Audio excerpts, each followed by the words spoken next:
welcome to this YouTube video on how to quit your 9-to-5 in the next 6 months in your own coaching practice or service provider practice. In this video, we'll be talking about the structure and the stability that you need in order to accomplish this. A lot of people think they can just wing it and figure it out as they go, and there definitely is an element of experimentation that we need to be willing to do. However, having a solid strategy and a few key structure pieces in place can make all the difference for you to leaving that 9-to-5 so that you can go into practice for yourself full time. Here are 3 common mistakes that people make when they're looking to leave their 9-to-5 and go full time into coaching or to have bigger impact in their coaching or service provider practice. Mistake number 1 is specific to coaching. And this is when people think that you can just open the doors to coaching and say, hey, I'm doing coaching now, come and get it.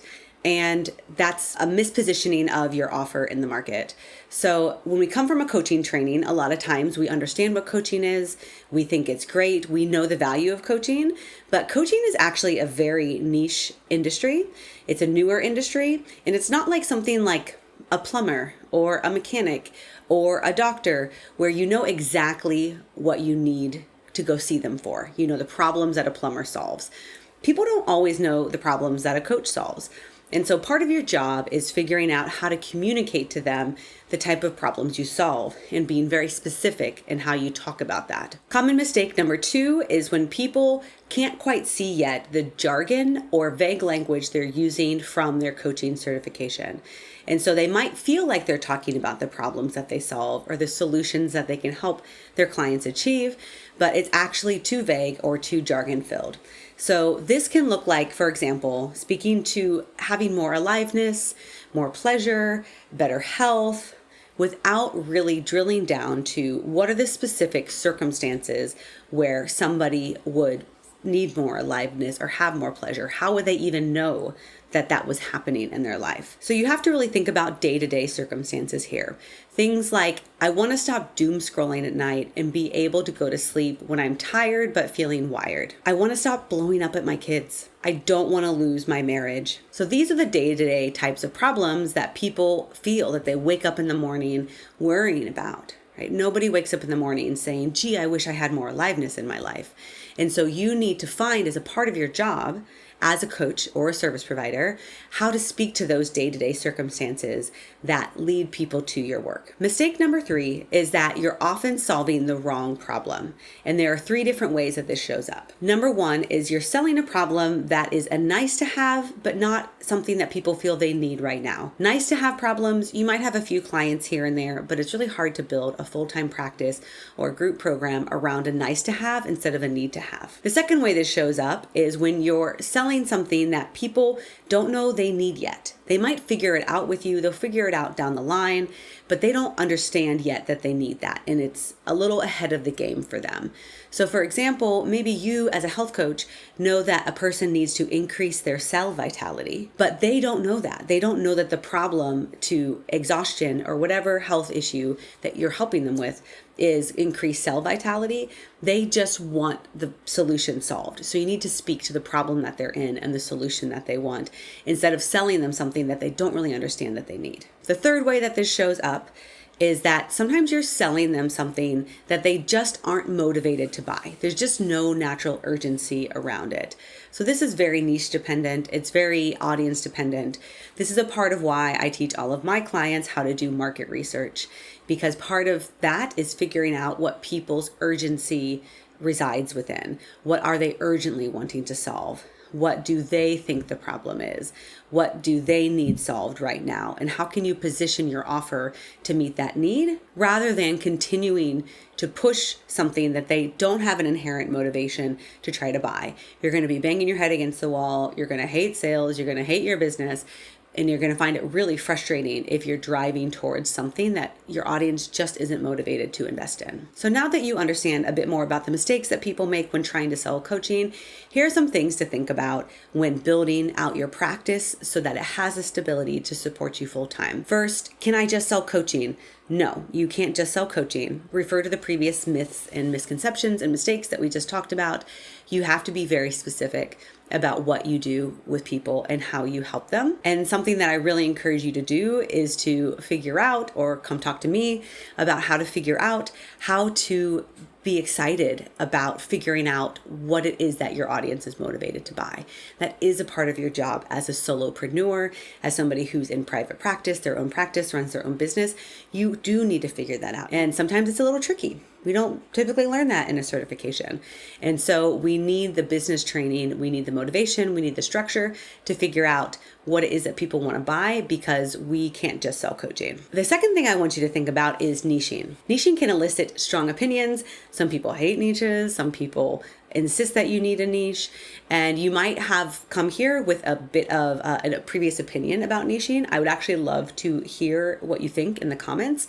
If you'd love to let me know, I might do more video series about niching if this is something that would be helpful for you. What I have found is that when there's an aversion to niching, it's often because the concept of a niche is misunderstood. Niching can feel like a box, can feel like I'm going to have to do this forever. This is boring. I don't want to talk about the same thing over and over again. But what a niche really is a specific entry point into your body of work. Part of why I help all my clients build out what their body of work is, because once you have your body of work built out, you can actually have multiple niches that are entry points into that same body of work. What I encourage you to think about instead is a targeted audience with a targeted solution. Sometimes that solution can change. The audience will probably be the same, but we're all multifaceted. We all have multiple things that we need help with. And it might be the case that the same targeted audience will need help with a different problem, a different course, a different container down the line, and you can change then. But for now, we do need to pick a targeted solution for that targeted audience, because that's the only way we can sell consistently. And that's why I teach all of my clients how to make a framework that can grow with them as they grow and evolve. And all we're really doing then is talking about how to package that into a specific offer one at a time. The third thing you'll need to think about is how to make time for your business while you're still working. Just to tell you a little bit about my story, I have a 6-figure business. I've been in business for years now. I was able to create a 6-figure business my first 2 years at the time of recording this video, doing full-time coaching. And I was a single mom for years. I left a previous career. I pivoted to a new career. I continued to build my own business while single momming it out here. And so I am no stranger to time constraints. I'm no stranger to family commitments, to deep healing processes, to the constant pull of life on us when we're also trying to get our heart's message out into the world and to serve other people. And so that being said, it is entirely doable for you, no matter your circumstances. If I can do it while working full time as a single mom and changing careers and doing healing work, you can too. It just is a matter of blocking out your time, being a little organized, and being willing to prioritize your business. So here I do recommend blocking out time that you're working on your business, the time that you're taking client calls, just like you would meetings at work, just like you would a commute. Block out that time so that you know you're getting however many hours a week you can spare dedicated to your business. You will also need to potentially make some sacrifices or some adjustments in order to prioritize your business building if you're doing it alongside another job, which is a recommended way to do it so that you do have some financial stability while you're building your business. That may mean some evenings you're coaching. That may mean some weekends you're working. And that's just a part of what it takes to build a business alongside a full-time job. I'm not saying hustle and grind and have no fun and have no enjoyment, but can you find little moments here and there that feel balanced? So you're still making progress on your business, but you're still enjoying your life as well. So that might look like you're only coaching 2 evenings a week. So the other 5 days a week are free for leisure. I know when my child was little, I used to do my coaching certification coursework, and then I would work on my business, my marketing and such for the week. And on Saturday mornings when he had his technology time. So we had, however much time, it depended on his age, where he would get his technology time on Saturdays. Like we used to do, Saturday morning cartoons when I was a child. And that's when I would do my work, right? Because he was occupied, he was doing something else. He was, in his own space, and I would plan out my marketing for the week, or I would finish my certification requirements for the week. I would do reading, I would send emails, I would do whatever needed to be done on a Saturday morning, and then I wouldn't work on Sundays. I've had other eras of my life where I didn't work on Saturdays when he was a little bit older, and then on Sundays I blocked off about an hour and a half when I would batch record my content for social media, and the rest of Sunday was free. But I would find that hour and a half somewhere on Sundays to get that done. So again, you might just need to move some things into a different place. Recognize you're going to have a bit more time that you need to dedicate to your business, and find the balance that works for you. So I would love to know in the comment section below what from this video was most helpful for you. What do you want to see me talk about more of, so that I can create content that really meets your needs? So one thing that we didn't get into in this video that you're going to need in order to build this consistent business is consistent clients. So make sure you watch the next video where I'm going to be talking about 2 things that you need to get consistent coaching clients.